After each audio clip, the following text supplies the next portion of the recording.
দার্জিলিং ব্লগের আগের পর্বে তোমাদের সাথে শেয়ার করেছিলাম দার্জিলিংয়ের বিভিন্ন জায়গায় আমরা পায়ে হেঁটে ঘুরেছিলাম। আর এই পর্বে তোমাদের সাথে শেয়ার করতে চলেছি দার্জিলিং থেকে আমরা রওনা দেব কোচবিহারের উদ্দেশ্যে। তাহলে চলো সত্যি মাইরির আরও একটা নতুন ব্লগ শুরু করা যাক। আমরা চেক আউট করে বার হয়ে যাচ্ছি, এবার এখান থেকে শেয়ার গাড়ি করে নেবো, নিয়ে চলে যাবো শিলিগুড়িতে।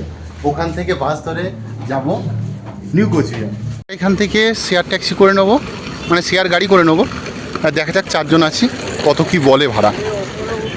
এই ক্লক টাওয়ার আছে আর এখানে পিক আপ আর ড্রপ হয়, তো এখান থেকে আমরা গাড়ি ধরবো। আর দার্জিলিংপুরে এখন মেঘের ভিতরে। এখান থেকে 300 টাকা করে শেয়ার গাড়ি পেয়ে গেছি, তো আমরা মাঝের চারটে নিয়ে নিয়েছি। এবার রওনা দেব, এখন বাজে 1:45। এখন আমরা ক্রস করছি বাতাসে আলু।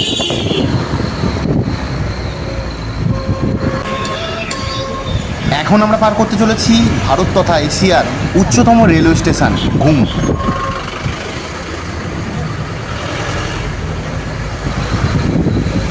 ঘুম স্টেশনটা পুরোটাই মেঘ ঢেকে আছে।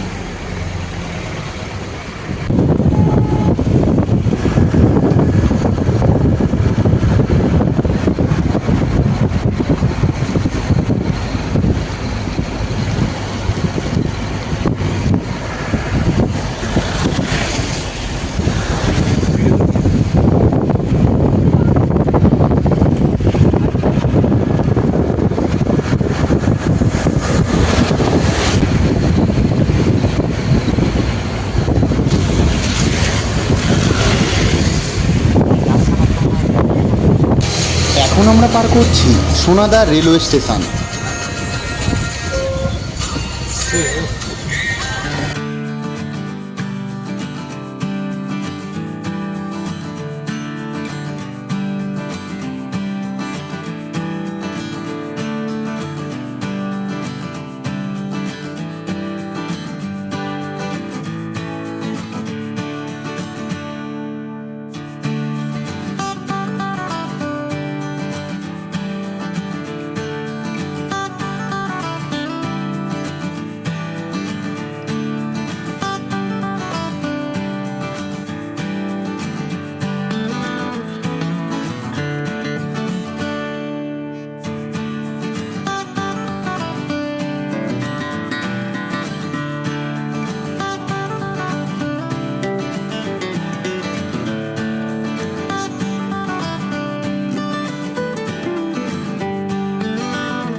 কার্শিয়াং শহর। আগের বারে যখন কার্শিয়াংয়ে এসেছিলাম, তো এই সামনে ওখানে মৌলিরা বসেছিল, আমি সৌরভ অতনু মিলে হোটেল খুঁজতে গিয়েছিলাম।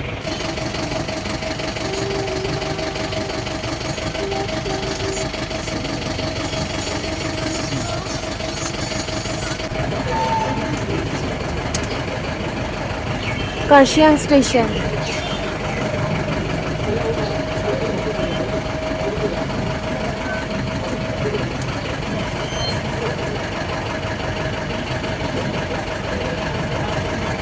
বাড়িটা শুধু দেখো, ভূতের বাড়ির মতন। কার্শিয়াং হয়ে আমরা যখন নামছিলাম, রাস্তায় খুব জ্যাম ছিল বলে ট্রাফিক পুলিশরা আমাদেরকে অন্য রাস্তা দিয়ে ঘুরিয়ে দিল। আগে কখনো এই রাস্তা দিয়ে যায়নি, এবারে ঘুরতে গিয়ে নতুন একটা অভিজ্ঞতা হয়েছিল এই রাস্তা দিয়ে আসার সময়।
Siliguri railway station. আমরা এখন নেমে পড়েছি শিলিগুড়ি জংশনে, আর এখান থেকে এবার বাস ধরে যাবো নিউ কোচবিহার। তেনজিং নগরকে বাস স্ট্যান্ড থেকে বাস পাইনি, যেহেতু ওপারে নো এন্ট্রি হয়ে গেছে, তো বাস যাচ্ছে শিলিগুড়ির নৌকাঘাট থেকে। তো আমাদের এই কোচবিহারের বাস পেয়েছি, বলছে 6টার সময় ছাড়বে, দেখা যাক কটার সময় ছাড়ে। এই উত্তরবঙ্গ রাষ্ট্রীয় পরিবহন সংস্থা এই বাস। আমরা এখন উঠে গেছি কোচবিহারের উদ্দেশ্যে, এবার যাচ্ছি। আমি আর শুভ একসাথে বসেছি।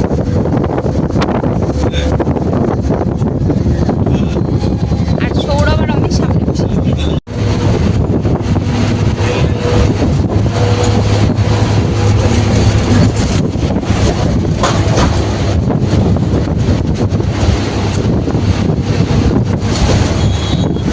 আমরা এখন নেমে পড়েছি কোচবিহারে, অনেকটা আগেই নামিয়েছে, কারণ এপারে নো এন্ট্রি বাস ঢুকতে দেবে না। আর এখন যেখানে নেমেছি সেখানে রয়েছে কোচবিহারের রাজবাড়ির একটা নতুন গেট, যেটা আগের বছর সময় দেখিয়েছিলাম। তো চলো তোমাদের সেই গেটটা একবার দেখিয়ে নিই। এই দেখো, এই গেটটা নতুন করে বানানো হয়েছিল, সৌরভ বলেছে, আমি তো অতটা জানি না। তো এই গেটটা দারুণ গেট। রাতের বেলা কোচবিহার প্যালেসটা কি সুন্দর লাগছে দেখো।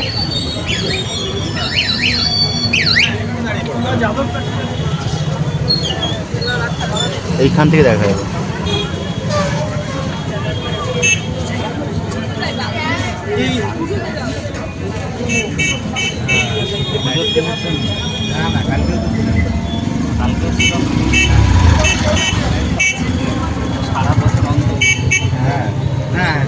দারুণ লাগছে দেখো।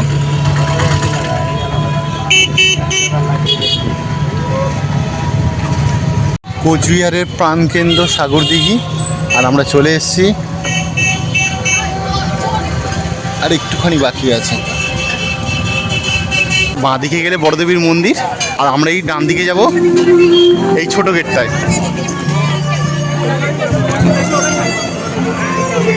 এই চলে এসেছি আমরা দীর্ঘ এক বছর পর, তাই তো সৌরভ?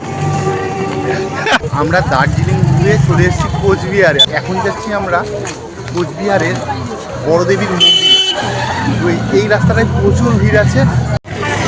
আমরা এখন চলেছি বড়দেবী মন্দিরের উদ্দেশ্যে, আর এখানে প্রচুর বড় মেলা বসেছে আর ভিড়ও আছে।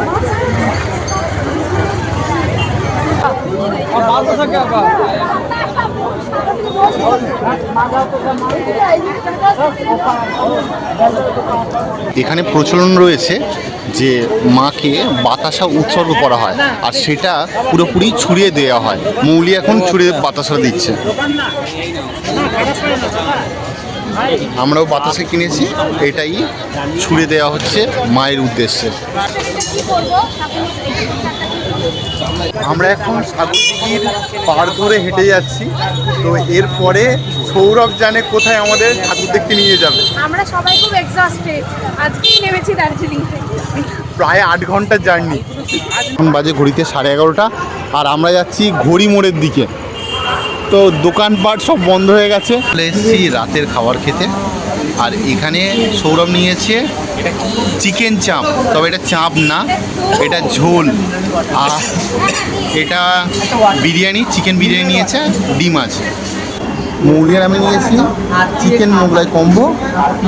তো চিকেনটা দিয়ে যাচ্ছে, আর এখন মোগলাইটা খাবো। আমরা রাত 12:30টার সময় ডিনার করে এখন আরও একটা প্যান্ডেলে ঘুরতে যাচ্ছি। এই রাস্তাটা পুরোটাই এরকমভাবে লাইটিং দেওয়া রয়েছে, দারুণ লাগছে। আর এখন 12:30, সেটা মনে হচ্ছে না, অবশ্য 12:30টারও বেশি, 12:35, রাত 12:35। আমরা এখন যাচ্ছি এই রাস্তায়, শুধু লাইটিংটা দেখো, দারুণ। আর এইখান থেকে প্রচুর অটো আর টোটো বার হচ্ছে, প্লাস বাইক তো আছেই।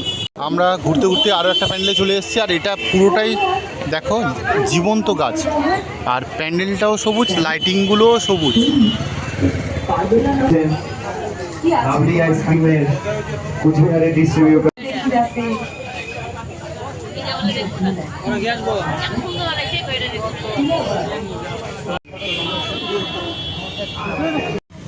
এটা কোচবিহার মিউনিসিপ্যালিটি।